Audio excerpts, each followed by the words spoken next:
Well, folks, welcome to one more edition of Politics and Random. Berto Willis, host. Thank you so kindly for being a part of the show. We are going to have a great show for you today because we have two premier activist community organizers, name it as you will, with us today. Welcome aboard, my dear brothers and sisters. Michael Rudnin, how are you doing today? AVQ, I'm gonna get this right. Avon G on Q. Of course, I got it wrong. And of course, we're Lisa Dryman Rice and Paul Fleming. Welcome aboard. ATL is in the house. ATL. I tell you what. Tell me, guys, where are you from? New York City is in the house. Let's see who else. Tell me where you guys are from, and I just want to call it out. Call it out. Call it out. We are gonna have un gran show today. Right now, Keith Ellison is on MSNBC, and I imagine all the networks. I better go ahead and tape that so that I'll have it later on for you guys as well. Here is the deal. Here is the deal. It turns out that all four officers now will be charged. And what we're also getting is we're getting an increase in charge from murder 3 to murder 2 on Derek Chauvin. Boy, is that necessary. Hey, Norman Reynolds from Houston, Texas, and Sierra Vista, Arizona for Lisa Dryman Rice, originally from New York City. Justice, yes, justice is coming. Justice is what we will have, folks. That's what we're going to have. Anyway, title of the show today. Activists and community organizers Perla Kohler and Tarah Taylor talk George Floyd and more. George Floyd and more. When you hear these two ladies, you are going to hear people who understand the ills of our society today. But the thing about a lot of us complain, right? We sit down and we complain. We have the guys on TV complaining. What we have now is something new. What we have now is called progressive activist journalism that is there to support activists that are there to make changes, that are out there in the field doing the work. And by the way, yours truly goes out in the field as well. When I was interviewing Tara, I was thanking her for all the work that she did as well as Perla. Like, you guys are working hard, and hey, you guys are younger, so you guys can go out. But no, all of us need to go out there in the field, and we all go out in the field. And if all of us split the work up, we can make the change that we need. You know why? Think about this. How quickly did they fire four police officers? That never happens. That never ever happens. You know why this occurred? This occurred because activists were out there. They were there with their cell phones, not one, not two, not three. Visions from all over. They can't hide anymore. We also have video with cops putting bricks in pickup trucks.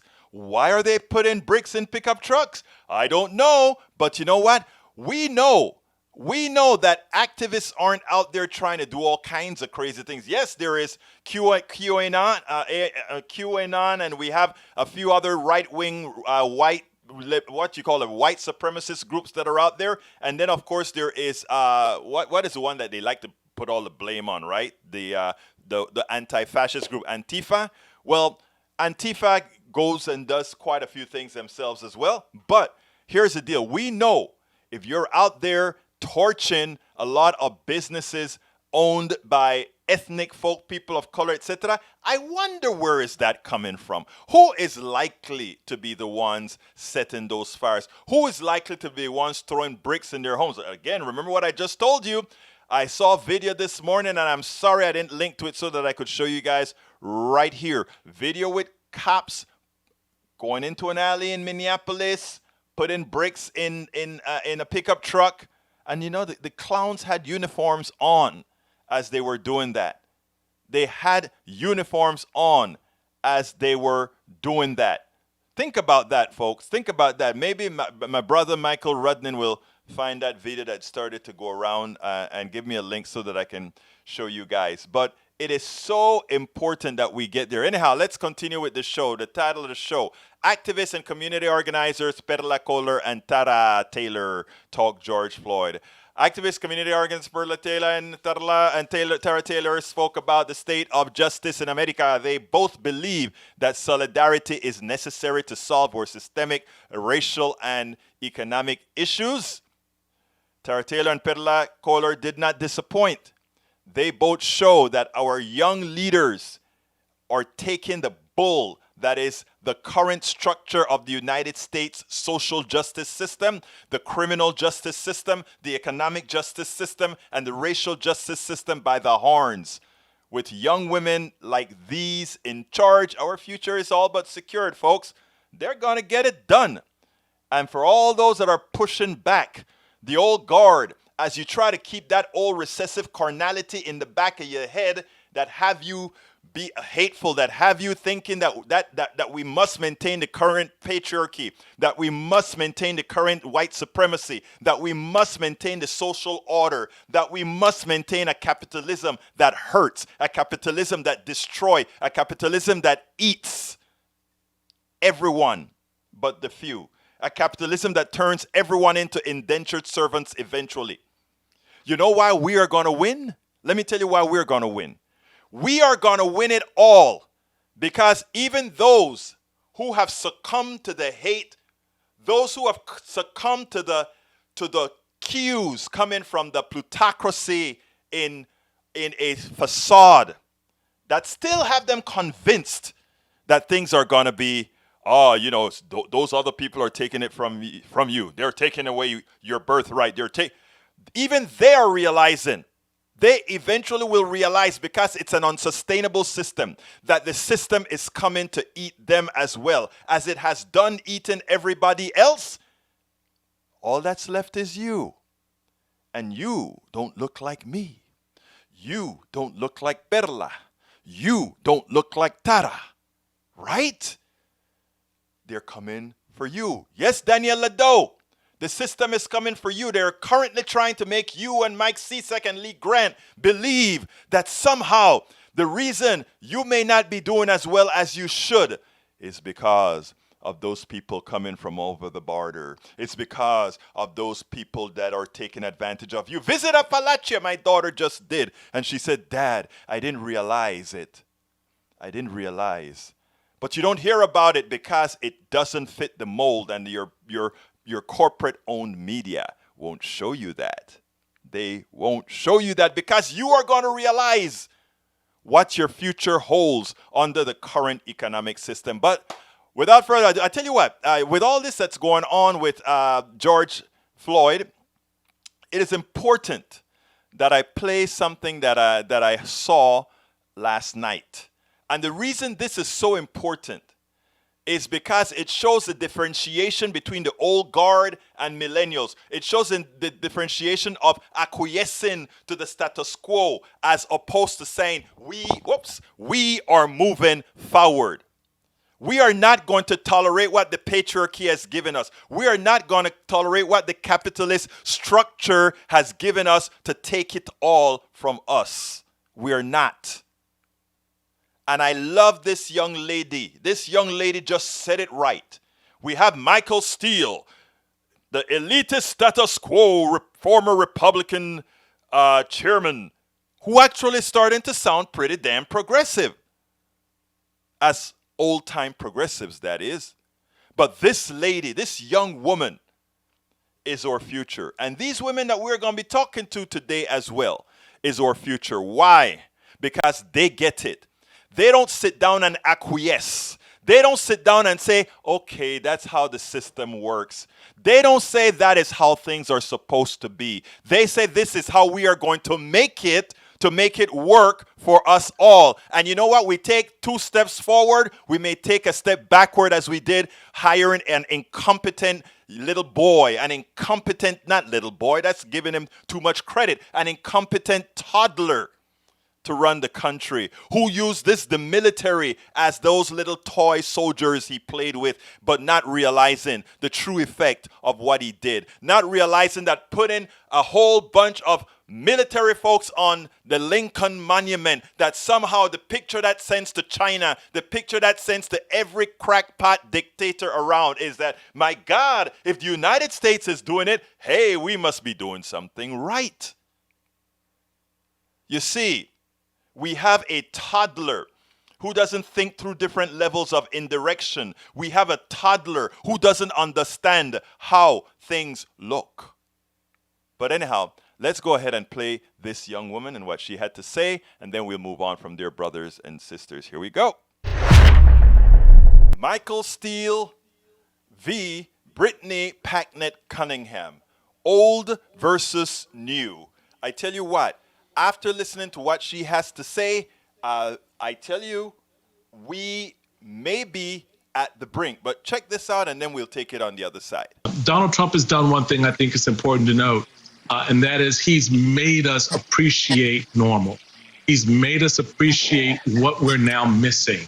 We took a lot of that for granted, a lot of the institutions and the value of leadership, men and women in service who actually empathize with our plight and at least found the words to make us look past the difficulties. Now we know what it's like to have those things disappear, to be absent that. So if nothing else, I guess that's the one good thing that comes out of what Donald Trump has done so.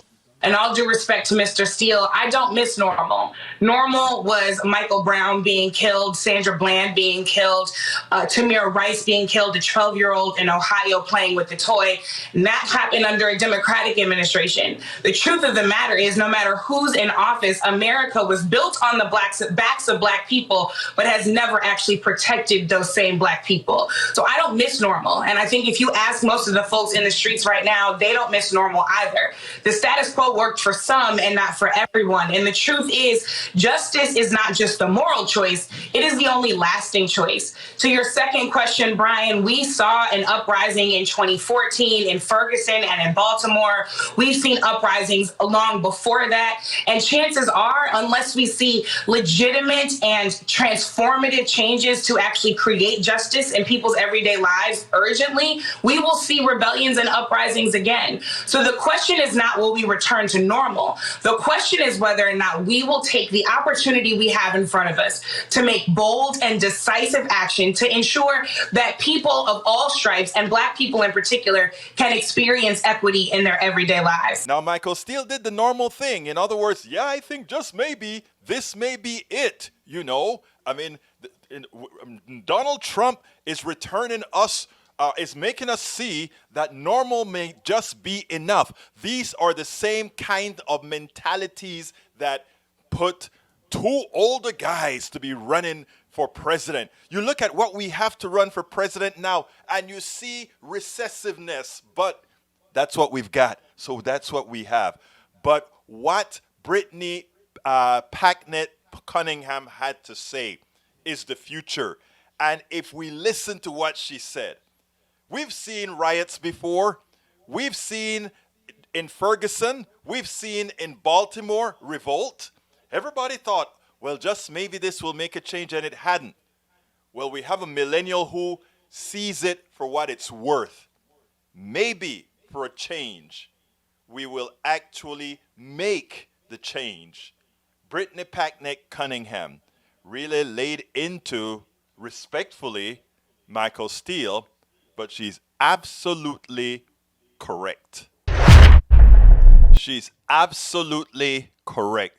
When I listened to that last night, I said, that's a piece, that's a cut I've got to have, because you know what? She didn't just instruct a whole bunch of young people. She put a whole lot of older folks who just tolerate, who just take it, who just go ahead and think, this is how things are supposed to be. That is what I love about the younger generation. It's funny because there's another activist that I interviewed that I'm going to play sometime this week as well, that he said to me, he said, Egberto, let me tell you something. I thought us millennials, we were rough. We really want change and we go out there and fight for change. But my God, those Gen Zs, they don't give a damn. They just go out and they go take it. And I'm like, you know what? It's funny because in my Gen Z aged days, that's how I looked at things. Got me in a lot of trouble for the way I thought. I had to work, given that I spent 5 years in corporate America and the rest of my life in doing my own software business. It wasn't quite easy because it had always had to be done sort of on the down low, not under a pseudonym. If you look at some of the stuff done by politicaltruths.info, that was me. That was my site in the good old days. I got rid of it and moved. But anyhow, it was under pseudonyms, etc., etc., etc. But let's go ahead and get started. I want you to meet Perla. Let's start with Perla, and then after that, we'll have Tara. So go ahead. Here we go. Welcome to another edition of Politics Done Right. I'm here with Perla Kohler. Perla, thank you so kindly for being with Politics Done Right. Thank you for having me. Perla Kohler, tell me a little bit about yourself. Okay, so I'm actually a disabled combat veteran. I served in Somalia piracy ops with NATO forces 2010. I am a local activist for all social justice issues. I would definitely believe firmly in solidarity. So not one issue is bigger than the other. I think we need to stand together, especially in these times. We need to be speaking out for our Black brothers and our Black sisters. Now, Perla, you were in Somalia, so you know what lawlessness looks like. You know what it is for somebody to be able to take somebody else's lives with impunity without worrying about being taken to jail without paying a price, don't you? Yes, that's correct. To see something like that going on, I mean, these people, and it's not like they're the bad guys or we're the bad guys. We always have like a different mentality. Being from different places and different environments give us a different like ideology. For the Somalians, half of them, I mean, they're born into like poverty, like complete destitute. They're destitute from the get-go. Half of them get malaria or some kind of life-threatening disease from the get-go. So they have no remedy but to do these type of things. I don't condone it, but I understand why they go and do these things. But going on further with there's no actual like hierarchy or any type of consequences on people, because as military we're not allowed to shoot at anybody unless we're shot at first. So I don't understand how in my military experience I couldn't shoot at anybody until I was shot at. But for policemen, we don't even have guns. They're not even like triggered, or I mean, these are little kids with a play gun that are being shot in broad daylight.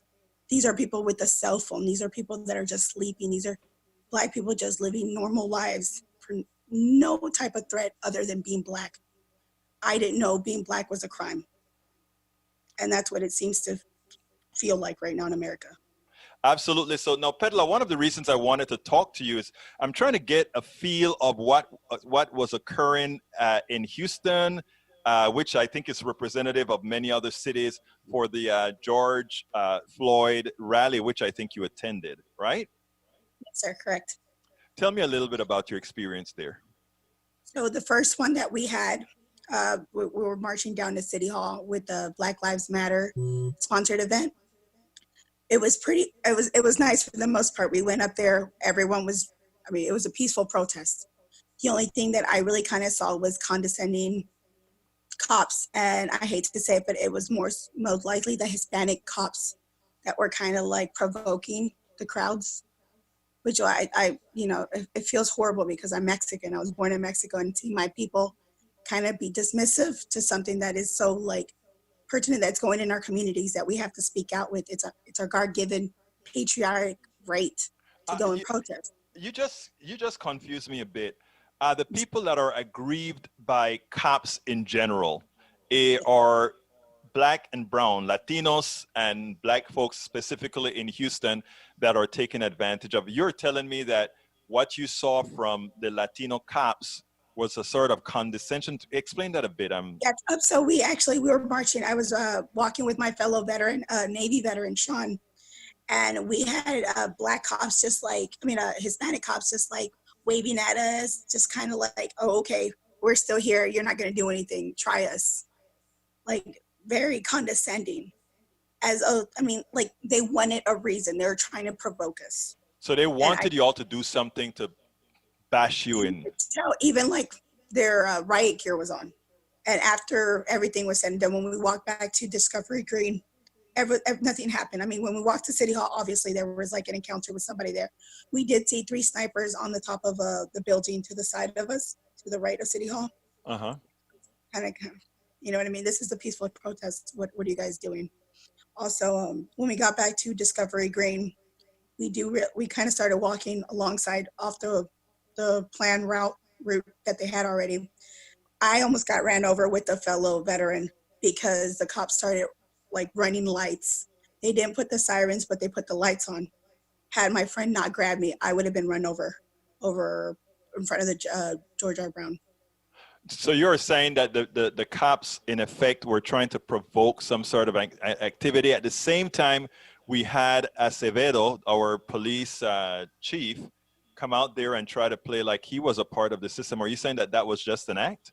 That was a show, definitely, because you're being controlled. Having a police officer among them, it's more like a control for them, if anything. If you really wanted to do something, Acevedo should have been talking about the 5 black men and the 1 Hispanic man that were killed in the last month. That's what I want to see. I want to see some type of action, some kind of accountability for your cops. Don't just stand in there and smile and wave and give these cute little speeches on camera. Do what's right. No, it's interesting because, again, a lot of people their thought process is that all these around the country, all these rallies, all these protests, all these riots are caused by just George Floyd, the killing, the maiming, the dehumanization of George Floyd. I think what you're telling me here is each of these cities can tell you stories of their encounters, the encounters of Black people and Latinos and others with police officers. Is that correct? That is correct, sir. It's been 400 years of these oppressions that we've had. It went from slavery to Jim Crow laws to mass incarceration to still like the loophole in the 14th Amendment. Like it's continuing, and for these voices to be suppressed, the only reason, and I say this and I've said it before, the reasons that we weren't taking to the streets before is not that we had enough. It's the fact that we had the false illusion of some financial security. Now with how many millions unemployed, they forwent and forego the whole rent freezes. They're not taking care of their people. So these people are desperate right now. These people are so tired of watching their Black brothers, their Black sisters, everybody being killed without any type of accountability on the part of the police department. We're tired of the police policing the police and finding nothing, no convictions, no charges, nothing of the sorts. And I mean, how is it that being Black, going out in the communities, that's almost like a sentence to death, you know? And then like the fact that people want to pretend like racism is in its existence, yet we had this white woman call on a Black man, the birder, and I believe in New York, to be like, oh, I'm gonna tell him you're threatening me. You're a white liberal. Even amongst our own people, we're getting killed. You know that's a death sentence if you say things like that. There is a possibility, and you're still gonna go and do that. What we need right now is some type of resolution. We don't need like these cops that are sitting down and kneeling with us. No, we need you to start telling your cops to stop doing wrong, because even though we have cameras on y'all still go and kill us. You're still continuing to kill our people. You protect and serve us, but what are you doing? You're self-serving. You're a bunch of thugs with the union that's protecting people that should not be wearing a badge, people that should be arrested and in prison right now. Why are we protecting them? Why are we not protecting our communities? And I'm tired of that. What do you hope going forward with the activism that you're doing with people of all ethnicities, races, creeds? What is the solution? How do we move forward? Moving forward is, let's not pretend that there's not racism. I don't want to hear that I don't see color, because that's a damn lie. Because they're seeing it and they're shooting at it. So right now, one of the things I feel that would be, I think, in the right direction is to start organizing civilian resolution agencies regarding investigations upon cops. Police should not have the ability to police each other because they're protecting themselves. You want to talk about there's good cops and bad cops. Well, those good cops are allowing bad cops to do bad things. So if there's 1,000 great cops and 10 shitty cops, there's 1,010 bad cops because no one's doing anything to correct that. So if there's no type of accountability, guess what? It's going to continue. We're going to have Black brothers and Black sisters and brown brothers and brown sisters all dying. Perla Kohler, thank you so kindly for the interview. Thank you so kindly for what you're doing out there. Keep up the great work. And thank you for having served this country, unlike many of those who would be out there criticizing you. Thank you. You have a wonderful day. Thank you so much. Now, I would want Perla on my side every single time because she never backs down. She is a real warrior. And you see the pictures that I have of her on the promo where you can see what she represents. Okay, the other person we have is Tarah Taylor. This is a hard-working woman. And when I spoke to her, I looked at her and I said, she was up, did the interview, but I could see after the interview that she's just working so hard with the movement. But you know what? That is what we have to do. That is the only way change is going to get made. And we are lucky to have had, or not to have had, but to have all these people working. I bring quite a few of them to you from all over the country. Regular folk that go out there, beat the pavement, the ones that you don't see on MSNBC as these talking heads talk. They're people doing the real work, and they're out there getting it done. Check out, let's talk to Tarah. Welcome to another edition of Politics Done Right. I'm Egberto Willis. I'm with Tarah Taylor, a community organizer in Houston, Texas, and a well-known one. Hey, Tarah, tell me a little bit about yourself before we start getting into the George Floyd issue. Sure. So I started in criminal justice work in 2014. I got on a caravan to Ferguson with some teachers from TFA. We stayed out there for a couple of days and organized with the community, did some organizing work around the DA there, came back, and we started Black Lives Matter Texas. Most of us were from Houston, so it became Black Lives Matter Houston. Ashton Woods took it over. And since then, I've been working with organizations like the ACLU, Texas Organizing Project, and many others to try to stop the police brutality that's going on in our country. And as you can see, 6 years later, we're still dealing with these issues. Now, I want to put a little positive spin on it. I know earlier on when we started to talk, you said it just seems like things just stay the same. I'm a bit, and I please don't take this as condescending. I'm a bit older, so I can see a whole lot of difference from when I just got to this country to how we are now. And I can see that under Trump, we've regressed some. I don't think we've regressed as much as we think. I think more than anything else, what we've done is we've taken a scab off that was always there. Mm-hmm. That is my impression. So the only reason I'm telling you this is we need young fighters like you in the game without fear or even feeling that somehow it's not working. Your job, what you're doing is actually working, Tarah. Let me just tell you that. It's working, and they want you to stop. But anyhow, going back into what you did on for the rally, tell me a little bit about why, even as you hadn't been attending a whole lot of rallies in this near term, that this one you felt you had to go to. Yeah, so I quit going to rallies because I became overwhelmed multiple times going to protests and became sad, frustrated. Back in 2017, I was tired of doing this every couple months or so. And I just became extremely emotional and wanted to stop going to the protest. Explain what that is all about. What emotional about what? Yeah, so during the Mike Brown protest, I pretty much watched live streams all day long. and I mean all day. And I watched my people get shot with rubber bullets. I watched them get tear gassed. I can still hear the LRAD in my mind.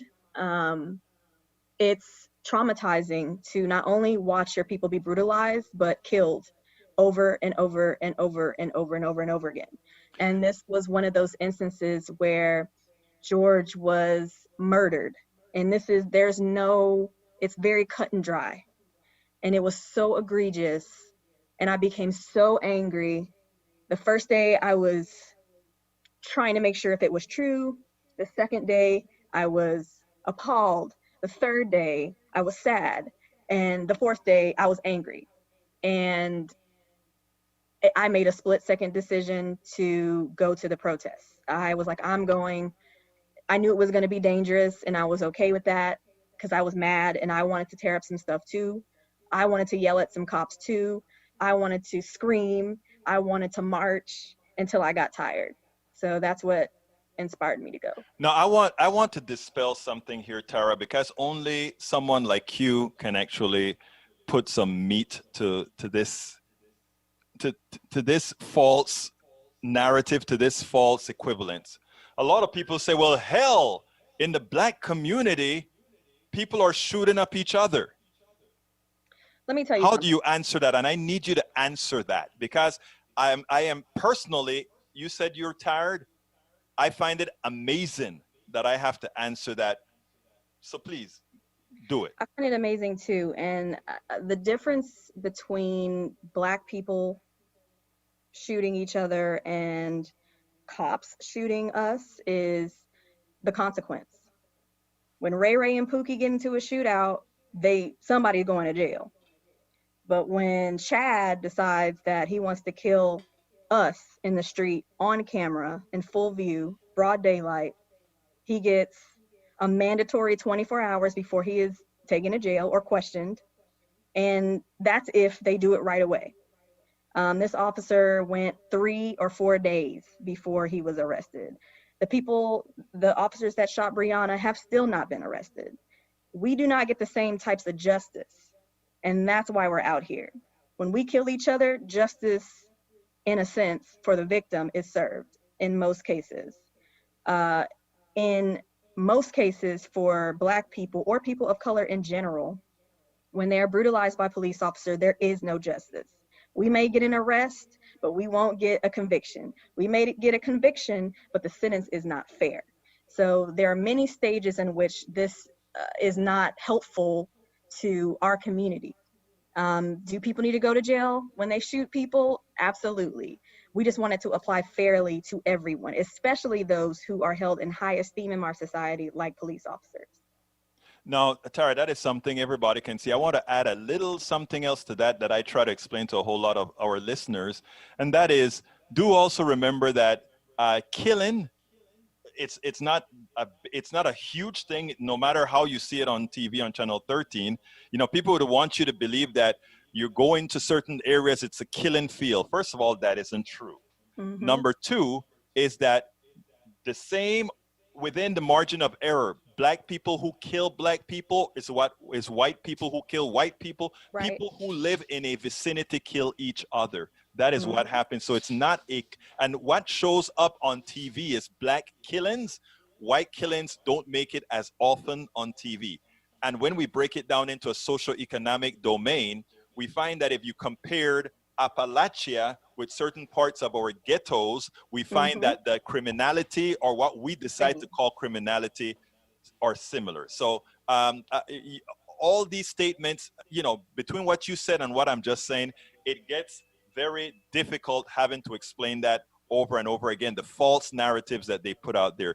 So I'm glad to see that you're out there telling the story, that we have a lot of young activists, young community organizers doing the same. Now tell me, I think you had a little issue trying to leave downtown. Tell me a little bit about that. Yeah, so that, you know, working for the ACLU, I definitely know my rights. We were corralled into a trap, which we had been trying to avoid all night. And we had done a very good job of trying to outsmart the police. And, you know, by I guess it was 10 o'clock or so, we did get caught. It was about 40 of us. They separated us from the larger group, and basically boxed us in. They basically put us in timeout. We sat there for about 20 minutes or so, at which point they told us that we would be allowed to leave and go, but not before they ID'd us all and took our pictures. I Oh wait, know, let me understand this. You didn't get arrested, but you got ID'd, meaning your card, your driver's license. I'm not exactly sure what the extent of the ID was. I personally came out there and did not want to be identified because I had been taken to jail before for protesting. Um, so I was not going to be ID'd. One, I did not bring my ID with me. Good. And two, I did not know what they were going to be doing with the information. And I knew once they said they were going to take our photos, I was absolutely not going for that. And I knew it was a violation of our rights. And I asked on Facebook just to make sure the laws hadn't changed, because it seemed very blatant what they were doing. We were all walking, so there's no reason to stop and frisk anyone. And the picture taking was even more egregious, because I felt at that point, any information that we gave them would be used later on to either grandfather in a conviction or Right. charges. And I was not having that. First of all, I didn't do anything, but I wasn't going to let them pin charges on me either. So once the entire group, which was surprising, got up and allowed themselves to be ID'd, in which way I don't know, because I refused. I sat down on the curb and waited for them to do what they needed to do with everybody else, and was waiting for them to come to me, which surprisingly they never did. And they seem to have gotten distracted with a meeting with their supervisors, and then at that point I got up and left.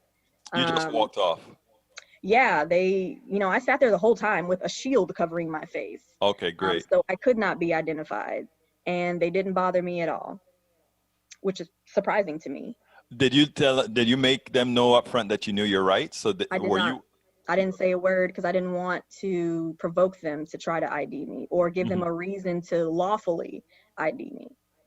Excellent, excellent. Well, so tell me, what was your general feelings as to the success of the success of the civil part of the protest? Because I understand there were you got infiltrated after a while. Well, first, let me say that I was not at the protest during the day. I didn't get there till 7. I heard that there was multiple arrests and confrontations with police and amongst activists that day. I was not there, though. I didn't make it out until about 7 o'clock. In terms of infiltrators, I've been to many a protest, here at home and abroad, as well as in other states. I would not say that there were infiltrators at the protest on Friday. What was happening was another group organized a protest that, to me, was very organized. Everybody had a role to play. There were skaters, there were taggers, there were people destroying things, which I don't discourage as long as it's a symbol of oppression, like police cars and things like that. But there's always a byproduct of, looting or real criminal activity with protests. There were people that were breaking things just for the hell of it.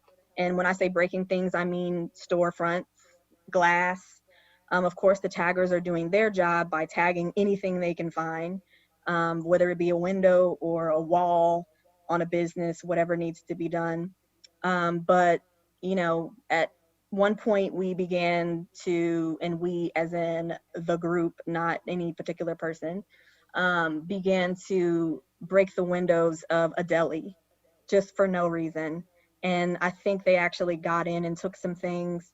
I do know the organizer of that protest was trying to keep the protest moving, because the longer we linger, the more things get broken around the protest. So there's no way for us to control anyone. I have led many protests and disagreed with tactics of others, and there's really just no way to stop them. At the end of the day, nothing has to get torn up if these instances of police brutality and murder don't happen. So it just is what it is. I wouldn't call it infiltration. It just is something that happens when protests are that big and the stakes are that high.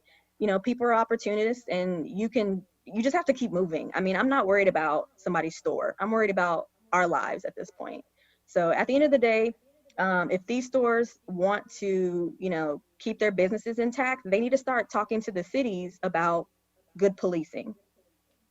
You know, that is an interesting concept that you just stated there. I think I said that in a recent, actually, I think in a recent video, that all these people are complicit. Everybody is complicit. If you have a particular sect of your population who also supports you, and you allow them to be murdered on the streets, then while you and I may not do something specifically, others may. That's right.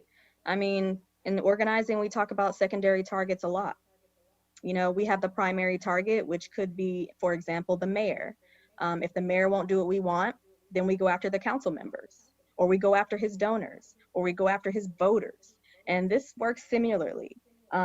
Big box companies like Target, AutoZone, Quick Trip, remember Ferguson when they burned the Quick Trip Yes. down?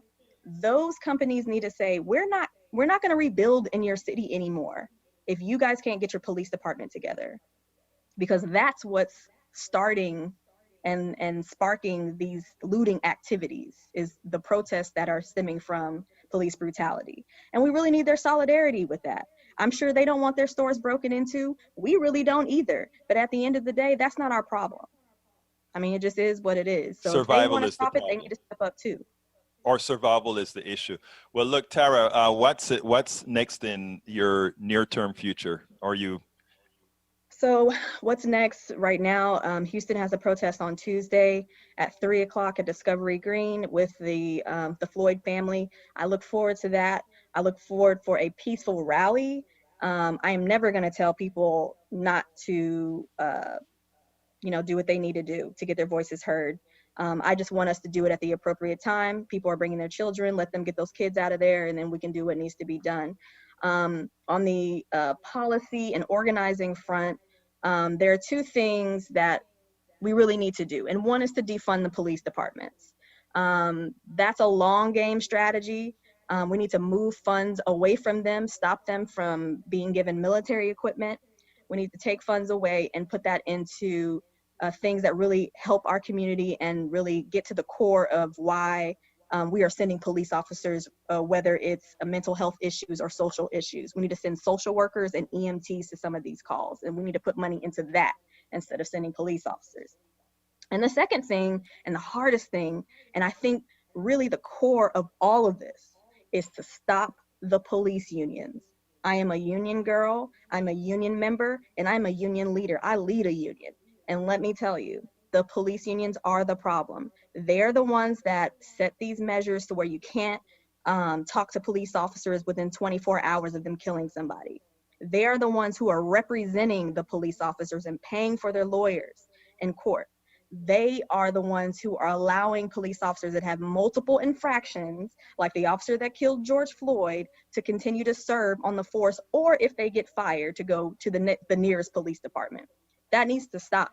And they are the problem. The politicians are scared of them, and we need to figure out how to abolish them, quite frankly. Now, I want to ask one question, because I had another activist talk to me about defunding the police department. How exactly does that work? And how does that work with respect to keeping a community safe? One, it will make the community safer. And In other words, Houston right now, is there policing necessary within the community? is policing necessary? It depends. Some communities are able to self-police, and they do that in a lot of rural areas. That's how Ahmaud was killed, because they were self-policing. The way that we defund these police departments, it depends on what agency, but right now the city is going over their budget. And the majority of the budget for public safety is obviously spent on police. And we simply need to elect people that will do the work to defund them. We need to elect city council people and mayors who don't see the value in sending police to domestic violence calls, or to send police to an instance where we have someone who has intellectual disabilities, if they are having an episode. We need to send the right types of people. We need to send I got social you. So my next question then to that, Tara, because what I'm looking for is the practical solutions, which is what you've just given me. In other words, if there's a mental issue, you send in a mental person. Now, what do you send for a security issue? Are you saying defund the police, or do you saying rebrand the police into? we need to move money. I am saying defund them Uh for huh. sure. They still need to do their public safety work. If there's a security issue, things like that, of course, My send a question then police. is, defunding don't mean zero money for. No, not at all. Okay, I mean, the police that's has to have that's what some I'm trying money, to get at. Okay, good. but we're not buying drones and Got you.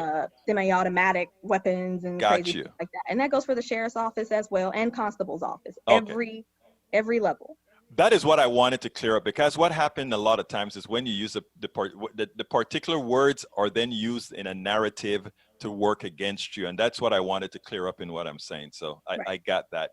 Now, look, Tara, you are a bastion of information, and you are an activist, and that I think that we need to keep, that we need to have out there, and not only doing the work, but replicating yourself, because Right. there's so much that you know that others need to understand.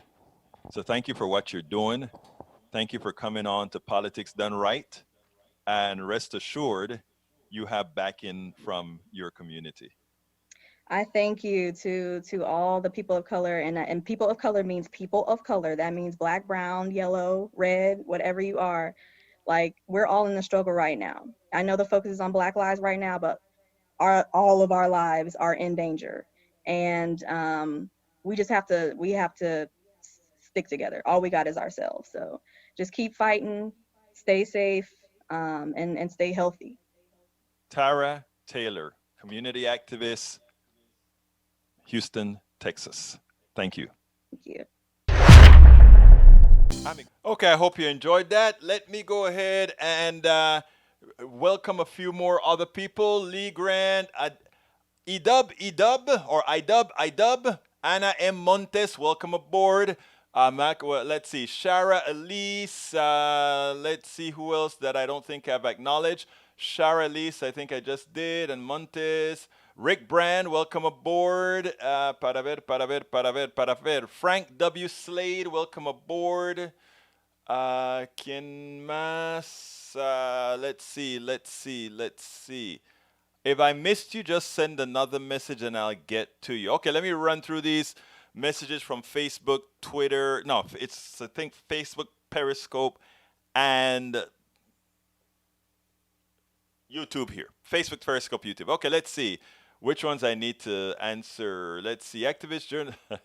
I guess I'm a propagandist according to Mr. Ledo. Okay, Mr. Ledo, I'll take that. The police department responded to the video of truck with bricks. The police had come across broken bricks at a university building or something and were taken to HQ, which then the cops called and let them know. No, they got caught. Thank you. Because we got a whole lot of videos with a whole lot of strange people doing all this damage in the name, and some of them wanted to call it Antifa, some of them wanted to call it a whole lot of stuff. You can believe the crap that they tell you if you want to, but we know what we saw, and we constantly see that. It looked covert, it was covert. You can believe that if you will. Anyhow, continuing, let's see. Para ver. Mike Cisak. About twice as many white people as black people are killed by police. Well, then you're agreeing with me.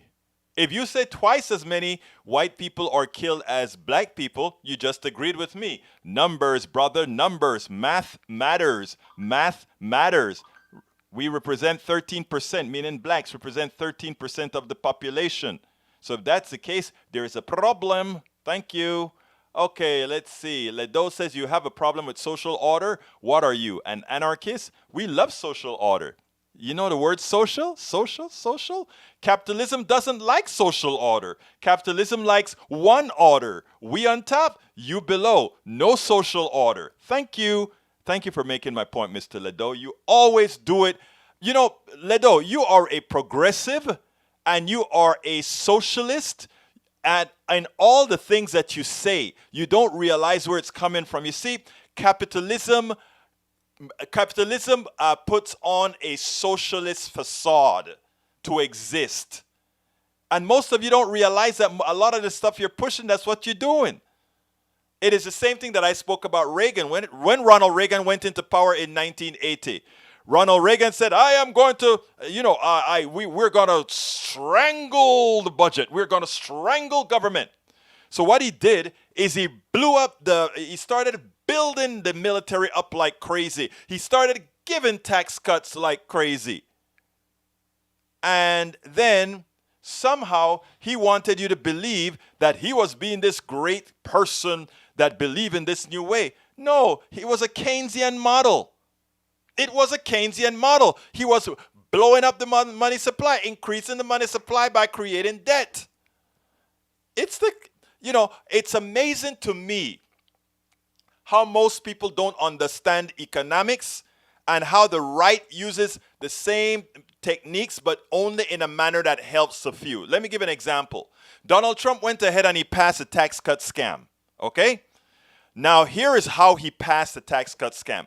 America is Obama left him an economy that was going up high. If you take a look at the numbers, the trajectory of that increase in the economy is the same. It's a continuation of what occurred with President Obama. The economy was growing at the same rate. When Trump came in, he dipped it a little bit. It wasn't as steep as in some parts of the Obama growth model, but that's okay. Those things fluctuate. But Donald Trump didn't do anything special to create this great economy because he didn't. Okay? There were all the systemic problems within the economy that needs to be fixed, and which is the transition of all our capital is going north, going up right up to a few. But Donald Trump did a Reagan, but he did a double Reagan, right? Double Reagan, he did a Reagan. He cut taxes, which was not going to the average person. He cut taxes for corporations who then went ahead and increased the value of the stock market by buying back stocks.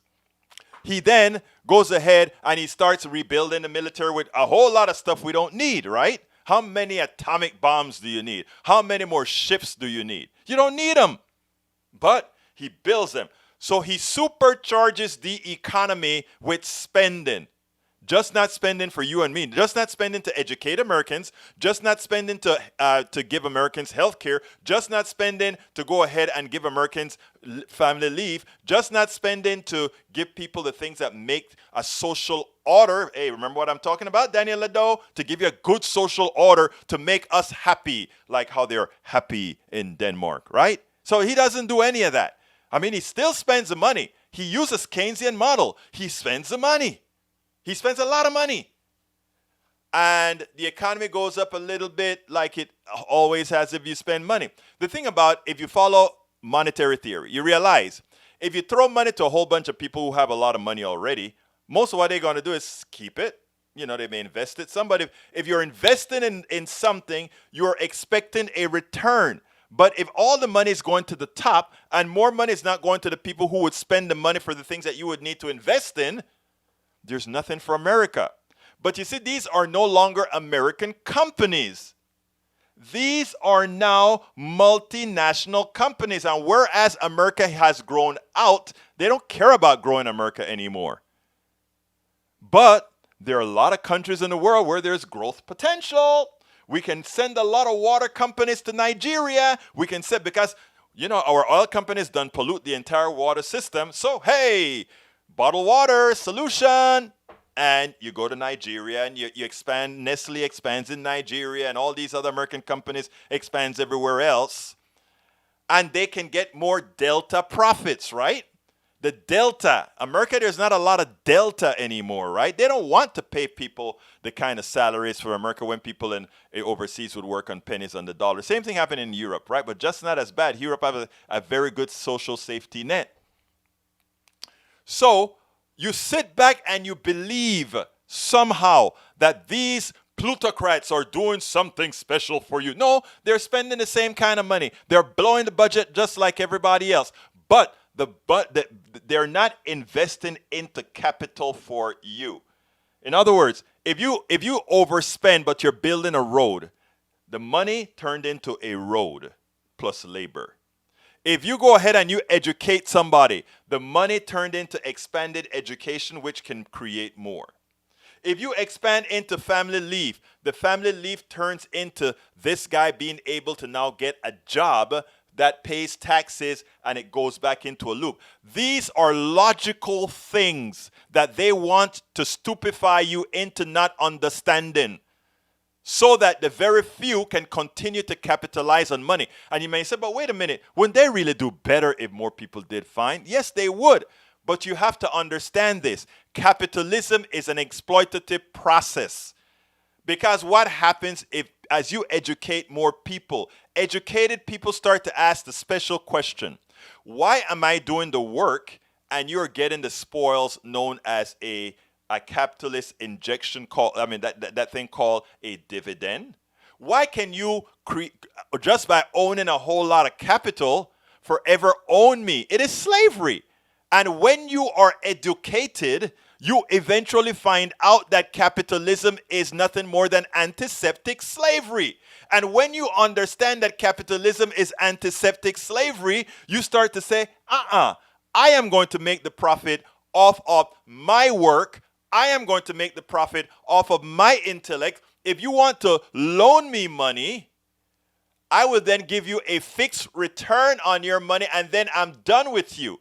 You know, when a bank loans you money, they loan it for a certain interest rate for risk. And then when you pay it back, you're done with them. But that's not how it works on capitalism, right? I own a piece of your company till kingdom come. I own a corporation. So you have to understand the different models.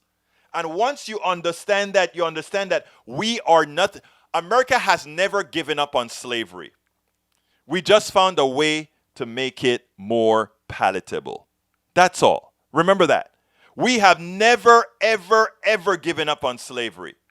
We have just found a way to make it better. Slaves, you had to clothe them, you had to feed them, you had to make sure they had health insurance, that is making sure they don't get sick, and you had to make sure they were always available. Today we have the employee that works for a corporación. And when you work for the corporation, guess what? You are now disposable. I don't have to give you health care. And if you get sick, throw you away. If you don't have child care to be able to come to work, to hell with you, somebody else will. That is the difference in the system. And once we are able to articulate that to more people, we're going to win. But we have to get people, we have to unchain people's minds. We have to unchain what the Powell Manifesto did to them. The Powell Manifesto made you believe that this was the order, that this was the way things were supposed to be. That is what they did. No, the current Lee Grant, the current healthcare system is slavery. When you buy an insurance policy, if you buy an insurance policy from me, I tell you what drugs you can have. I tell you what doctors you can see. I tell you what will be covered. I tell you what won't. Remember that. That is slavery. Medicare for All says, go find you a doctor, we pay for it. And not only that, we tell you what the parameters are that it fits in. This is what we pay for, period, that. You don't get that elsewhere. Folks, we're coming close to the end of the show. I want to ask all of you who watch the show to please consider becoming contributors to our show. Please go ahead and become, actually what I'd love for you to become are subscribers. How do you become a subscriber to Politics Done Right? All you have to do is go to Patreon, Patreon.com, Patreon.com. Again, let me write that out. Patreon.com/politics done right. If you want to supply us with a contribution via PayPal, you can do so as well. And enter in our PayPal address as well. I think I just put it there. For some reason, every so often, this stuff stops giving me the ability to put that in. So what I'm going to do as we speak here is see if I can open another window and stick that baby in there. Anyhow, let me go ahead and give that again. If you want to become a member, if you want to become a subscriber, which is what we need, and our subscriptions are very inexpensive, please go ahead and put it onto Patreon.com/politics patreon.com/politics done right. Again, that is Patreon, and I just got it listed in there. Patreon.com/politics done right. To go ahead and do it under PayPal, you can just go to paypal.me/politics done right. Again, that is paypal.me/politics done right. And don't forget to visit our store.politicsdoneright.com. And if you want to know what's at our store, just take a look at the screen now. And we have, of course, our t-shirts that says, I support independent media. You can also get my book, As I See It, Class Warfare, the only resort to right-wing doom. And trust me, folks, that is the only resort we really have. Class warfare is the only resort to really take over who we are. And of course, I've had weight problems before, so I really learned how to manage it now. Lose weight and be fit now. I worked hard to keep the pressure down, all that good stuff. And then the other thing that I'd like you to do is consider getting one of our cups. Mira esto. I support Politics Done Right, independent media. So anyhow, folks, please, that is the only way we are going to make it here. If we get our support, again, go to patreon.com/politics done right, patreon.com/politics done right, and of course, paypal.me/politics done right, and shop at our store. Please get some of our stuff. We are here for you. Thank you for being here, guys. I love you all. I love my lefties. I love my righties. I love my conservatives. I love my liberals. I love my progressives. I love my anarchists. I love all folks. And you know why? Because I understand that we are all in the same boat. Anyhow, folks, let's close this baby down. My name is Egberto Willies, and you know how I end this baby. I am what? Out! I'm Egberto Willies, host of Politics Done Right, an independent news program. I post several news videos of interest every day. I ask you so kindly to subscribe to my channel, and please leave me some comments. Thank you very much.